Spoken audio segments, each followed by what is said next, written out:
Welcome to Dark Tower Month for a comic a day, and I'm doing things a little differently this month. We're almost done with this run of videos, so by now you should know that this month I'm featuring my partner in crime, Criff.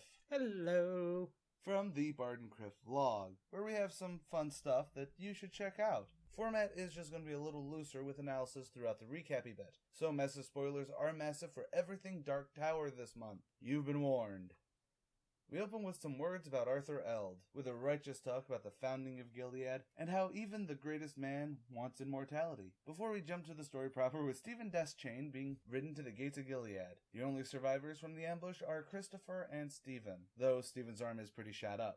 Stephen orders all the defenses in place, with the women and children brought into the inner city. He also damns the justice system and asks for his son, who's actually standing right in front of him.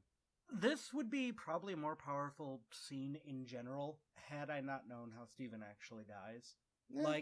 This is supposed to be setting up oh my god, is he going to make it through the gunshot wounds and all that? But, knowing more about it, it just seems trivial, as it were. I actually like it because it's showing that he's ready for his son to, I don't give a damn. We need every gunslinger we can. He's a gunslinger, get him out. Plus, it actually leads to a little quick joke because he's like, Christopher, go and get my son, justice be damned.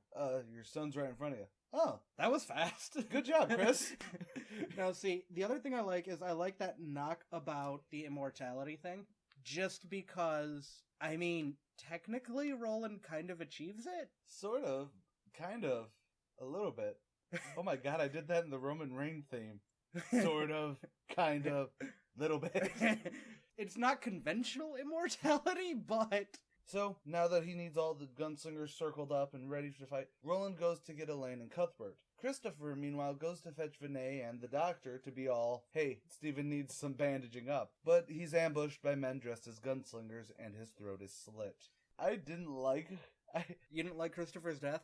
I liked it in that it followed through with but these three little assholes have killed everyone. And it kind of annoys me that they do eventually meet their end, but at the end of the next one, but there's no satisfaction in it. See, I didn't like Christopher's death because, like his son, he has the touch. Speaking of, actually we weren't speaking of Stephen at all. Nope. In his chambers, Stephen waits for his son and everyone else while going through the contingency plans in place from when Gilead was created for defense. Yet he's taken off guard as a gunslinger. I use air quotes for gunslinger because I'm not sure if they're Farson's men. No, they are. They're Farson's men dressed up as gunslingers. Or if they are gunslingers who just chose to be with Farson, because I'm fairly certain people would notice. Well, no, because they could be visiting gunslingers from other lands, because that's not an outlandish thing to happen. No, fair point. And especially with it have been being Gilead's fair day. Oh, right. They could have had visitors from all over. They really omitted that from the comics at all. Yeah, I know, but, with it being fair day, they normally get a lot of visitors from out of town as emissaries and things, which would be gunslingers from other lands, people they wouldn't know,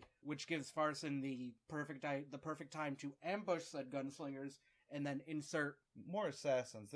Stephen is taken off guard as one of the gunslingers plunges a knife into his back. We're talking full center mass, beautiful. This is a stab that everyone loves. It's just beautiful. I'm pretty sure Stephen doesn't love it. No, Stephen will not let the man who just stabbed him in the back stay alive. So he breaks open his badass. Literally, when he gets stabbed, first it's an annoyance of, well, damn. And then it turns into bottle upside the head, throw the guy out the window, and then shoot him in the head while he's trying to get back out the window. Back into the window. Intruder window, actually. But in his final moments, he scrawls a note in his own blood on the floor. Over with Roland and his quartet, they discover the body of Christopher, father of Elaine. And Elaine is shaken to his very core. But then Roland realizes something. His father is all alone in his room. So Roland starts racing to his father's room, Eileen following. Roland only grieves for but a moment when he sees his father, before reading his father's message to open the pits. Okay, you can make the armpit joke if you want. Oh no, I was gonna make a Sarlacc pit joke. He is now the man in charge. So he gathers up all the young gunslingers, and it's basically now Home Alone meets Rambo. With orders given, Eileen gives Roland his father's guns, and Cuthbert gives him the Horn of Eld. All in the chamber comes together in Long Live Roland, Din of Gilead. But then again, Roland's also doing off his broody thing after everyone's all, yay, go Roland. And he's just kind of standing, staring out the window. Because if the traps don't work, Roland swears he will die with his teeth in John Farson's neck. Which is gross imagery. Like, I get it, because it's kind of a, I'm gonna just be so primal, I'm going in there. Right. But at the same time, it's like... How you doing? I'm a vampire now. This book took a really weird turn. So I should really want to get into, like death on this, because they do really show Elaine's father's death really hitting Elaine hard.